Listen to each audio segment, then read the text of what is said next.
How's it going, guys? FPL Meerkat here, and today I've got another video on my draft selection. It's only 9 days before the season kicks off, and my team hasn't changed that much since my initial draft, but my thoughts and ideas around players and team structure has changed a little bit, so let's get into the video.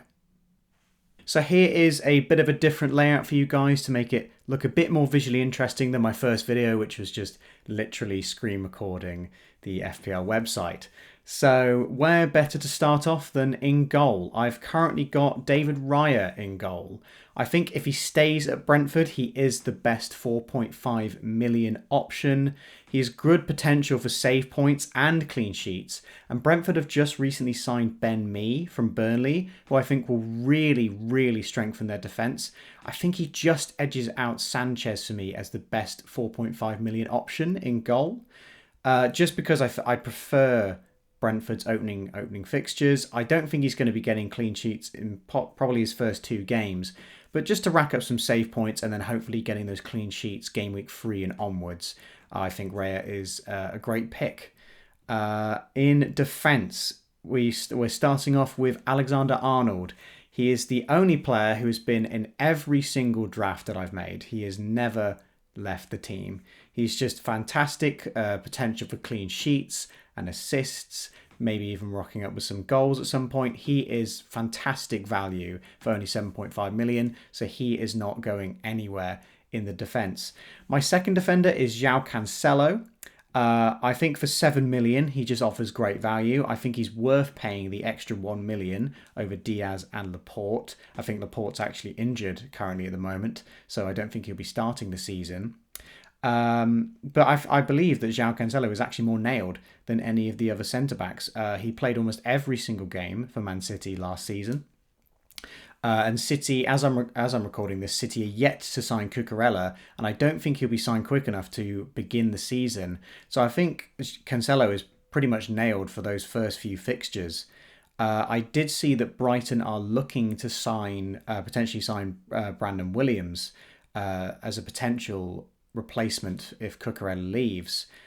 So that could have happened before the beginning of the season, but I think that João Cancelo is going to play more minutes, and I just think his potential to have shots, his obviously playing in that very strong Man City back line, I think he's a great pick. I also think that Walker could be a good alternative to Cancelo to save some money if I wanted to improve elsewhere. But I think Cancelo is going to have a lot of assists crossing into Haaland this season, so I really want him in my team. Third defender, we have Trippier, who impressed massively during pre-season. He's recently just got 2 assists. I think Newcastle look really good. Their defence looks strong. He's on free kicks and corners. At 5 million, he's great value. Honestly, picking this team between him and Matty Cash is very close. For me, it could be one or the other, honestly. They both have pretty good fixtures, but Trippier has those great fixtures for game weeks 1, 2 and 4, and I think that I can bench him for game weeks 5 and 3 when he's playing Liverpool and Man City for other options who I have on my bench, so I can avoid the bad fixtures and get the best out of him for those first few weeks and then potentially keep him on later on. So he's a little bit of a risky pick, certainly riskier than Matty Cash, but I like it having him in my team. Next up is Johnny, who is probably now my favourite 4.5 million defender. If you've seen my defender video ranking the FPL defenders, Johnny was actually quite low down the list. I think he was 3rd, with Tomiyasu and Janssen ahead of him. Tomiyasu just hasn't been hasn't been getting pre-season minutes, and I really like the look of Johnny. Wolves look great defensively. He has attacking potential, and he is pretty much nailed due to the injury to Semedo, with Aït-Nouri and Johnny being the wing backs in that Wolves side. Aït-Nouri is also a great option, but I prefer Johnny due to his better attacking threat, and he has higher versatility than Aït-Nouri. He can play in all sorts of positions, so therefore I think he's more likely to get minutes. I think both Johnny and Aït-Nouri will start the first few games, But I like Johnny as that. I think he's only 1.3% owned at this point in filming this video. So I think he's just a great little differential to potentially rack up those points. And for only 4.5 million, it doesn't matter if things don't go quite wrong. I've also got a list of some other defenders that I could easily put into my team that I'm considering. Obviously, the big glaring thing here is no Chelsea defenders. I'm not confident on Chelsea's defence. They've looked rubbish in pre-season. I can easily see Reece James and Chilwell getting a couple 1 or 2 pointers to start off the season. They concede a goal, they don't get an assist, and then, it's not looking good. I just see a lot more potential for clean sheets from the likes of Liverpool and City, and more attacking potential. So I'm just going to stay clear of Reece James and Chilwell, I think, for the start of the season. They could get off to a great start against Everton, but I can easily jump onto them with Chilwell, with Cancelo and Trent being worth more. Robertson, I'm definitely considering to have as a third Liverpool asset. He could easily match Trent for score, so I'm really considering him. I just can't quite get him in. I'd rather have one Liverpool and one Man City defender at the moment, but I'm definitely considering Robertson. Zinchenko from Arsenal, who's just recently moved to Arsenal, certainly someone I'm looking at. Depending on how much game time, what position he plays, he could really rack up the goals. And Botman for Newcastle, if I'm wanting to save a bit of money on Trippier, I do like the look of that Newcastle defence if you can rotate for game weeks 3 and 5. So moving on to the midfielders. In the first midfielder is Salah. I can't go without him. I've experimented with different drafts, having 3 different Liverpool assets and not including Salah, saving the money and spending that money on somewhat a different premium. But the potential to do damage from Salah is just too extreme. That Fulham fixture at the beginning is just far too difficult. And to make Salah a bit of a differential, I think I'll be captaining Salah for the first 7 game weeks in a row. Even with the likes of Haaland against Bournemouth and things like that, I think I'm going to captain Salah for 7 weeks straight. So he's going to be a differential in some weeks, especially against Man United. I think he can really do damage. And this is a strategy that I used last year. I think in the first 18 game weeks, I captained Salah 16 times and he blanked once. So I'm just keeping the faith in him. I don't think he's looked quite as good as he has at previous points, but he didn't at the start of last season, and then he just suddenly turned it on massively. Scored a hat-trick against Man United. So I think he's going to be my perma-captain for 7 weeks in a row. So the next midfielder is Phil Foden. I think he's the best £8 million mid, in my opinion. It's very close between him and Diaz. But he keeps getting more and more minutes under Pep. He hasn't been part of the Man City team during pre-season, but Pep said really positive things about him in his press conference, that he barely needs any preparation to get ready, and I believe he is part of Pep's strongest side. I'll be keen to see how he plays in the Community Shield, which hasn't happened as of yet. But I'll be keen to see if he's in that team, what kind of a role he plays, how well he plays. But I think his potential to do well in that Man City team Man City's potential is so high. I need to have an attacking asset in their team, and as you'll see later on, there is a very big attacking asset that I do not have in my team. Next in midfield is Luis Diaz, who I've just mentioned. I really like having 2 8 million midfielders in my team because it just makes it a lot easier to switch. I think having one of the £8 million mids is great to cover the price point, but it's very unlikely you're going to have that one, get it wrong, and then switch to another £8 million mid who's doing well. I think having 2 gives me double the options. It gives me the ability to share the risk, honestly. Share the risk between the 2 and switch to the likes of Saka or Maddison or Mount if they seem to do well in the first few game weeks. But I predict Luis Diaz to do really well. Between him and Robertson, it's going to be quite close. And Nunez, who I'll get onto in a little bit. Diaz hasn't done a lot yet in pre-season, but he's practically nailed with Jota out, and I just worry that Firmino will take a few minutes off of Nunez. So even though I I would prefer, if they were all completely nailed, I'd prefer Darwin as the third Liverpool choice. I think that Diaz can really do the damage, given that he is almost guaranteed of those minutes while Shota is out. And the fourth player in midfield, I've got it's a 4-4-2 formation. I don't know if I've mentioned that. Is Martinelli. Still in my team. He is fantastic value for 6 million, I think, if he's nailed. I know he's a rotation risk, but I think I'll have bench options that will play enough. I think everyone's going to have pretty good bench options, to be honest, because there's some great cheap options. I think it's all right if he doesn't start every game, and he's looked pretty good in pre-season as well.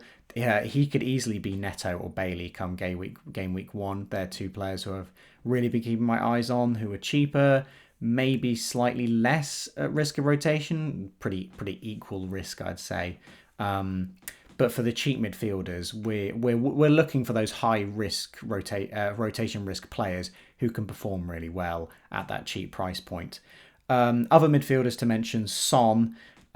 He's been very impressive in pre-season. I could easily go for 2 premiums in midfield, so he could easily be in my team come game week 1.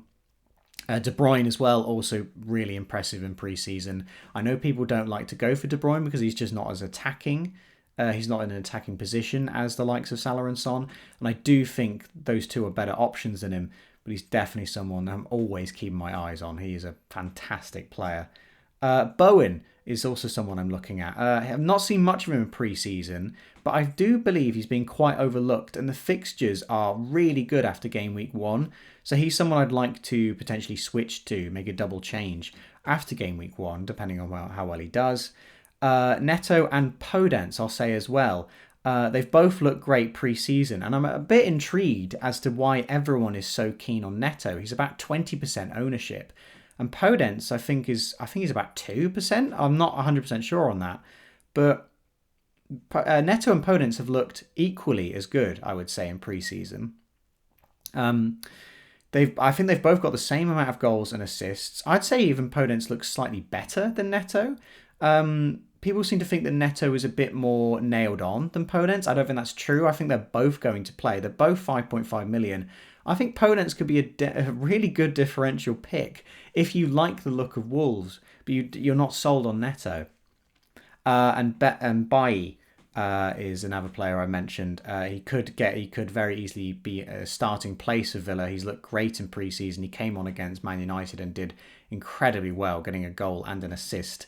Very good value at 5 million. He could easily be in the team. It's just that Villa's fixtures get pretty rough very quickly. They're good for the first 3, but then after that, I think for the next 4 game weeks, they're all pretty tough. But yeah, now moving on to the front line. The second premium in the team, Harry Kane. I think I'm always going Kane over Haaland at the moment.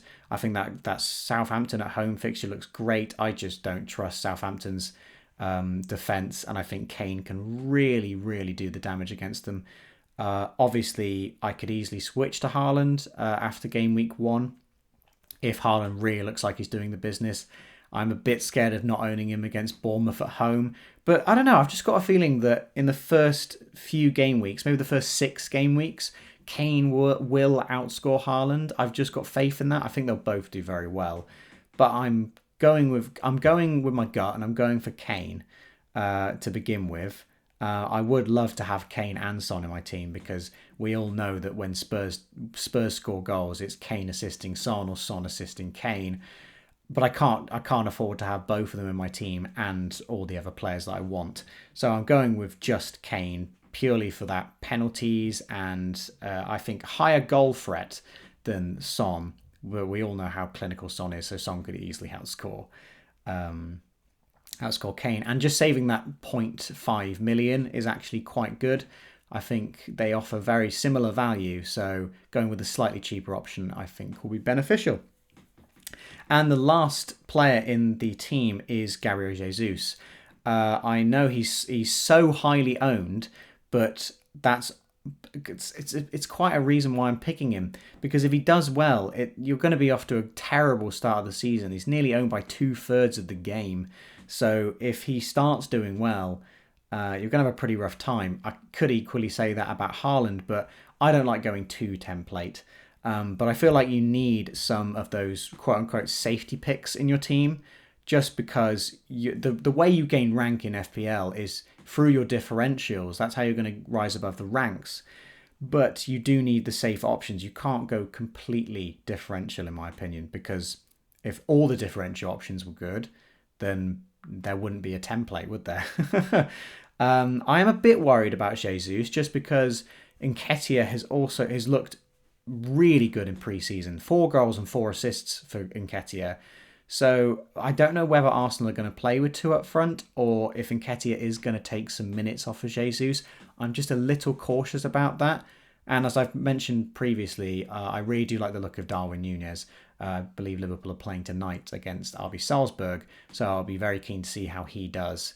But Jesus could easily be Darwin and then Diaz to a different £8 million midfielder, and then saving money elsewhere in the team, probably Martinelli to Bay. And other forwards, Haaland I've mentioned already, Darwin as well, and Havertz I think is a good alternative to Jesus. I can see him getting minutes, but I just don't have a lot of faith in that Chelsea team right now. So he's definitely someone I keep my eye on, but he's not someone I'm jumping onto yet. And lastly is the bench. I've gone as cheap as possible on the bench just to improve the starting side as much as possible, and I think there are some really good cheap as possible options for the bench. I've got Balcom as the 4 million goalkeeper. He's just another Brentford goalkeeper. I am aware he's the 3rd choice goalkeeper now, but I'm unlikely to block a triple up from Brentford by picking him, and he's a low ownership, so he's unlikely to drop in price. But I do like the look of Olsen and Heaton as other £4 million options, so he might not be there at the start of the season, but I don't think it really matters. It's a 4 million goalkeeper at the end of the day. My defender is Nico Williams, as everyone is aware. He's probably the best 4 million defender. He's starting as a right wing back for Nottingham Forest. And I might even actually give him some time on it in the starting lineup in game week 3 when the rest of my backline has tougher fixtures. Andres Pereira, the best 4.5 million midfielder. He's on corners and he's looked good in pre-season. He's an almost nailed starter, and he could even be playing some game weeks again when my backline has tougher fixtures. They rotate nicely of his good fixtures, so he could even get a start in my team. And Cameron Archer as a 4.5 million forward. Good fixtures for Aston Villa, and he could make appearances from the bench. Gerrard likes to play Watkins and Ings at some point, so if there's 2 up front, he'll be a good substitution to come on. I do also like the look of Plange, as he scored a hat-trick in pre-season, but there are so many strikers ahead of him in the pecking order at Palace. The likes of Mateta, Edouard, Benteke has also looked very good. I just don't think Plange is going to get any game time, and if he does, it's going to be incredibly limited. I think Archer has the best potential to get game time, and also isn't going to drop in price from ownership. Greenwood has such high ownership that I wouldn't go for him. You're not going to get points from him, and you're just going to end up losing money. So Archer completes the bench. So there you go, guys. There is my current FPL team. What are your guys' thoughts on it? Have I got any choices completely wrong? Am I missing someone? Let me know your thoughts in the comments. There's only 9 days now until the start of the season. So how are your teams looking? Is there a player that you really want that you just somehow can't squeeze into your team? Who is your game week 1 captain? It's probably going to be Salah, but are you going for someone a bit different? How many premiums are in your team? Have you got just that one premium? Probably Salah. Have you gone for that classic 2 premium draft, or have you squeezed in 3 premiums into your team? And who is your top differential pick? I want you guys to put that down in the comments below. I'll have a video out later on this week about the pre-season games, about some the teams that have done well and the players who have been catching my eye. And I might even try and talk to my girlfriend and see if I can get a video about her draft. Let me know if that's something you guys would like to see. But get subscribed for more content, and I'll see you guys soon.